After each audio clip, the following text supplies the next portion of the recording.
যেন নতুন করে বাংলাদেশকে আবার দিল্লির দাসত্ব বরণ করতে না হয়, যেন নতুন করে বাংলাদেশে আবার শেখ পরিবারের ওই রাজ্য কায়েম হয়েছিল সেটা কায়েম না হয়, যেন নতুন করে আবার এই লাল সবুজের পতাকার দিকে কেউ ভ্রুকুটি উত্থান করতে না পারে। তাই নতুন করে প্রত্যেক দিন এবং প্রত্যেক মুহূর্তে আমাদেরকে স্মরণ করতে হবে সেই 16 বছরের ফ্যাসিবাদকে এবং এই ফ্যাসিবাদ বিরোধী আন্দোলনে গত 24 জুলাই আগস্টের যারা নায়ক নায়িকারা ছিল তাদেরকে। তাই আমরা বারবার বলতে চাই এবং বলে দিয়েছি, অন্তর্বর্তীকালীন সরকারের গুরুত্বপূর্ণ অনেকগুলো কাজের ভিতরে একটা কাজ হচ্ছে জুলাই আগস্টের নায়ক নায়িকাদেরকে স্মরণে রাখা, তাদের অবদানকে স্কুলের পাঠ্যপুস্তকে অন্তর্ভুক্ত করা, দেশের পাড়ায় পাড়ায় মহল্লায় মহল্লায় এই বক্তব্যটা ছড়িয়ে দেওয়া যে বাংলাদেশ রাষ্ট্রটা কোনো পাপের কাছে আমরা বর্গা দেই নাই, এই রাষ্ট্র শেখ পরিবারের কাছে সাক্কাওয়ালা দলিল করে লিখে দেওয়া হয় নাই, আগে যেমন দেওয়া হয় নাই আগামীতেও কোনো পরিবারের কাছে বাংলাদেশ লিখে দেওয়া হবে না। তাই আগামীতে যারা ক্ষমতা আসবার স্বপ্ন দেখছেন, অতীতের ইতিহাস ভুলে যাবেন না। যদি আপনারাও স্বৈরাচার হন, আপনারাও গুম খুনের রাজত্ব কায়েম করেন, আপনারাও বাংলাদেশের সম্পত্তিগুলো বিলিয়নস অফ ডলার করে লুটপাট করে বিদেশে পাচার করেন, আবার ওয়াসিমরা মুগ্ধরা নতুন করে বুক ফেটে দিয়ে চট্টলার জায়গা থেকে কালুরঘাটের বেতার কেন্দ্রের মতো করে লাল সবুজের পতাকাকে বাঁচানোর জন্য আবার জেগে উঠবে, আবার লড়াই করবে, আবার রক্ত দেবে। কিন্তু বাংলাদেশের স্বাধীনতা যে বিক্রয়যোগ্য না সেটা বারবার প্রমাণ করে আজাদির লড়াই হচ্ছে না, 24 লড়াই হচ্ছে আমাদের। বারবার করে মনে করিয়ে দেওয়া, হাবিলদার রাজু আলীর উত্তরসূরিরা জীবন দিতে জানে, মুগ্ধের মতো আবু সাইদের মতো খালি গায়ে বুক পেতে দিতে জানে, কিন্তু আজাদি থেকে বিকল্প গোলামীর কোন জীবন তারা মেনে নেবে না। এটাই চট্টগ্রামবাসী প্রমাণ করেছে, বাংলাদেশ প্রমাণ করেছে। এটাই হচ্ছে আমার লাল সবুজের পতাকা। প্রিয় চট্টগ্রাম বাসী ভাই বোনেরা, আপনারা দেখেছেন বিভিন্ন সময় আমরা যখন বলছি যে এবি পার্টির নেতৃত্বে যে নতুন প্রজন্মের রাজনীতি হবে, যে বাংলাদেশটাকে আমরা নতুন করে গড়তে চাই, সেই জিনিসটা আসলে কি, সেই বাংলাদেশটা কি? এই বাংলাদেশটা হচ্ছে খুবই সাদা মাটা ভাষায় আমার মা বোনের প্রত্যেক দিন ডাক্তারের কাছে গেলে চিকিৎসা পাবার বাংলাদেশ। এই বাংলাদেশটা হচ্ছে আপনার ছেলে মেয়েরা স্কুলে কলেজে যেন বিনামূল্যে পড়াশোনা করতে পারে, উপবৃত্তির টাকা পাওয়ার জন্য কোন ওয়ার্ড কমিশনার কোন চেয়ারম্যান মেম্বারকে টাকা দিতে না হয়, এটা সেই বাংলাদেশ হবে। আপনার অনাবাদি জমি চাষ করবেন, ডিলার সারের ডিলার কৃষকের কাছ থেকে যেন উচ্চ মূল্যে সার কিনতে বাধ্য না করে, কীটনাশক কিনতে বাধ্য না করে, সেটা হচ্ছে সেই বাংলাদেশ।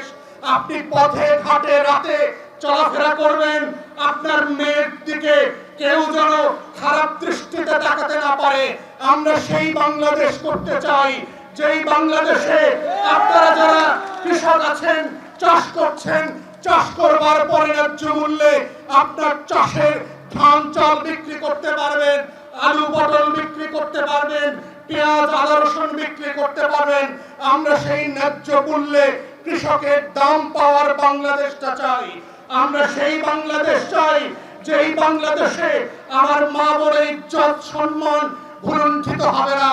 আমরা সেই বাংলাদেশ চাই আমার মেঠে মজুর টং দোকানদার থেকে শুরু করে কোটি কোটি গরিব ন্যায্য মূল্যে যেন জীবন জীবিকার অর্জনের উপায় খুঁজে পায়। কাউকে যেন চট্টগ্রাম কক্সবাজারের বাসিন্দা হয়ে ইয়াবার ফেন্সিডিলের ব্যবসা করতে না হয়, বদির মতো কুলাঙ্গার কোন লোকের দালালি করতে না হয়। আমরা সেই বাংলাদেশ চাই যেই বাংলাদেশ হচ্ছে সম্মানের সাথে মেয়েকে কর্মসংস্থানের ব্যবস্থা করে দিতে পারবে। আমরা সেই বাংলাদেশ চাই যেখানে চট্টগ্রামের লক্ষ লক্ষ ভাই বোনরা সারা দুনিয়াতে প্রবাস জীবন যাপন করছেন, প্রবাসী থাকা অবস্থায় তার গ্রামের জমি যেন দখল না হয়ে যায়, তার বাড়ির দখল দখল না হয়ে যায়। সে বাংলাদেশে আসলে এয়ারপোর্টে তার ব্যাগটা যেন কাটা না যায়, তার মোবাইলটা যেন চুরি না হয়ে যায়। আমরা সেই বাংলাদেশটা চাই, আমরা সেই বাংলাদেশটা চাই যেই মায়েরা বোনেরা মধ্যপ্রাচ্যে কাজ করতে গিয়ে হাজারে হাজারে লাশ হয়ে বাংলাদেশে ফিরে আসবে না। আমরা সেই বাংলাদেশটা চাই যেই বাংলাদেশে চট্টগ্রাম বন্দরটা সিঙ্গাপুরের মতো, ক্যালিফোর্নিয়ার মতো দুনিয়ার সবচেয়ে আধুনিকতম বন্দর হবে, যেখানে কোন দলের শ্রমিক নেতাদের তাণ্ডবী আর বান্নাবি চলবে না। সেখানে সবাই সম্মানের সাথে কাজ করবে, চাকুরি করবে। চট্টগ্রাম বন্দরকে আধুনিক করবার যে উদ্যোগ অন্তর্বর্তীকালীন সরকার নিয়েছে, আমরা তাকে স্বাগত জানাই।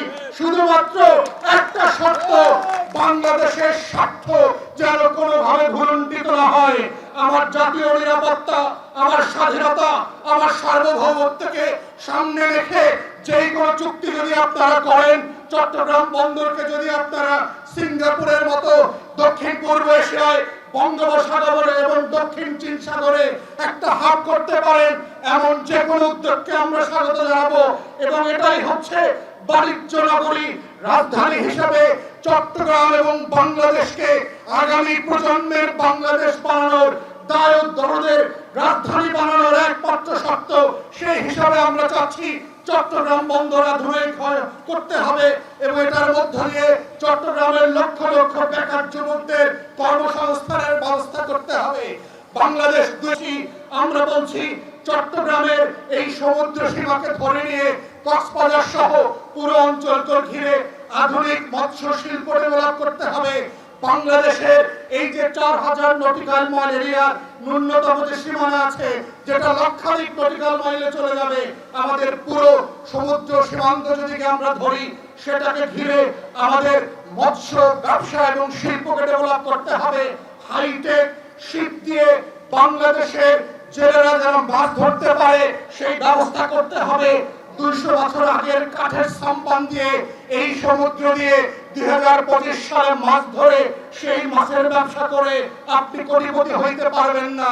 কিন্তু আমরা দেখতে চাচ্ছি না এখন পর্যন্ত আমাদের সমুদ্র সীমাকে ব্যবহার করে, খনিজ সম্পদকে ব্যবহার করে এই চট্টগ্রাম এবং চট্টগ্রামবাসীকে, উপকূলবাসীকে উপকৃত করবার কোনো কার্যক্রম।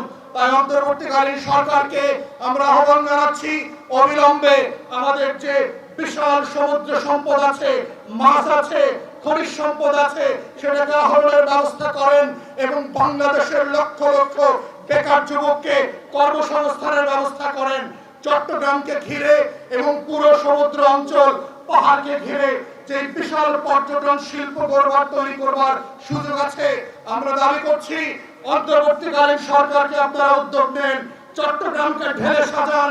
বাংলাদেশের পুরো দক্ষিণ অঞ্চল এবং পূর্বাঞ্চলকে ঘিরে যদি আমরা পর্যটন শিল্প গড়ে তুলতে পারি, বাংলাদেশের কোটি কোটি যুবকের চাকরি বাকরি কর্মসংস্থানের ব্যবস্থা করা যাবে।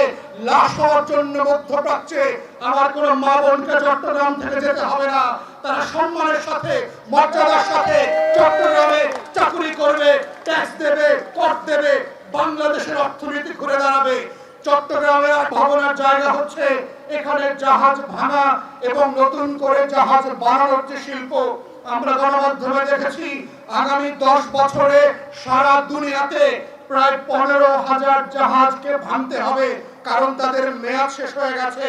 কিন্তু বাংলাদেশ সরকারের পরিবেশের অজুহাত দিয়ে বিভিন্ন আমলাতান্ত্রিক জটিলতার কারণে সেই জাহাজ ভাঙা শিল্প আজ মরতে বসেছে। যেখানে 200-র মতো জাহাজ ভাঙার শিল্পের উঠান ছিল, সেখানে সেটা নেমে এখন 24 থেকে 25টাতে চলে এসেছে। বিভিন্ন অজুহাতে আমার জাহাজ ভাঙা শিল্পকে ভারতের হাতে তুলে দেওয়ার ষড়যন্ত্র হচ্ছে। আমরা সতর্ক করে বলছি যে এই দিল্লির গোলামিকে আমরা কবর দিয়েছি, 2024-এ আর কোন পিছনের দরজা দিয়া সেই দিল্লি বাংলাদেশে আর আসবে না। অতএব সাবধান, বাংলাদেশের সম্পদ, বাংলাদেশের শিল্প শুধুমাত্র বাংলাদেশিদের জন্য ব্যবহার করতে হবে। এটাই হচ্ছে দায় ও দরদের বাংলাদেশ 2 করবার যেই রাজনীতি। এবং এই চট্টগ্রামকে ঘিরে নতুন করে আরো অনেক শিল্প তৈরি করবার সুযোগ আছে। আমরা দাবি করছি আমাদের বন্দরকে আধুনিকীকরণ, এখানে যে চাঁদাবাজ এবং গুন্ডা যে সিন্ডিকেট ডেভেলপ করেছে শ্রমিক সংগঠন এবং শ্রমিক নেতাদের নামে, এগুলো ভেঙে ঘুরায় দেন। এই সকল শ্রমিক সংগঠন হচ্ছে লুটপাটের সংগঠন। তারা শ্রমিকদের বেনিফিট দেখে না, তারা কিভাবে লুটেরাদের সাম্রাজ্য কায়েম করবে সেই জন্য কাজ করছে। তাই চট্টগ্রামকে যদি সত্যিকারে আমাদের অর্থনীতির রাজধানী বানাতে হয়, যদি চট্টগ্রামকে সত্যি বাংলাদেশের অর্থনীতির কেন্দ্রবিন্দুতে পরিণত করতে হয়, এই চট্টগ্রামকে ঢেলে সাজিয়ে নতুন করে বাংলাদেশ দুই গড়বার যে ভিত্তিমূল, সেই ভিত্তিমূলের রাজনীতির লক্ষ্য হচ্ছে সেবা এবং সমস্যা সমাধানের রাজনীতি। এবং এটাই হচ্ছে এবি পার্টির আগামী দিনের রাজনীতি। আপনাদেরকে নিয়ে আমরা সবাই মিলে আওয়াজ তুলে এই বাংলাদেশটাকে বাংলাদেশ দুইতে নিয়ে যাব। দায় ও দরদের রাজনীতি, আপনার অধিকারের রাজনীতি হচ্ছে আমার দায়িত্ব। যেটা জনগণের ভোগান্তি সেটা ফিরিয়ে দেওয়া হচ্ছে এবি পার্টির রাজনীতি। এই রাজনীতি হচ্ছে বাংলাদেশের আগামী দিনের ভবিষ্যৎ।